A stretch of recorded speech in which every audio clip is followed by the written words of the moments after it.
Guys, nakakita na ba kayo ng artist na ang gamit sa kanyang pagleletra ay tinidor? Ayan po oh. Ang akala natin ang tinidor ay ginagamit lang sa pagkain ha. Ayan po oh, kitang-kita naman natin na hindi lang pala sa pagkain ginagamit ang tinidor. Maging sa paglelettering ay ginagamit din ito. At ayan oh, kabilaan pa niyang ginagamit yung tinidor. Napakaganda, pati yung font na ginamit niya dyan sa lettering na yan. Calligraphy. Napakahusay ng artist na ito. Yung matutulis na parte ng tinidor ay ginagamit niya sa pagleletra at maging yung handle nito. Ano pa kayang ginagamit sa pagkain ng pwedeng ipang letra ng mga artist? Baka sa susunod naman ay sandok, hindi kaya?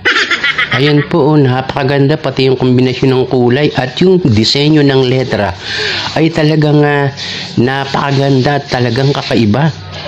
Ayan o, kitang-kita naman po natin kung paano yan nilalagyan ng design yung kanyang lettering. Napakagaling.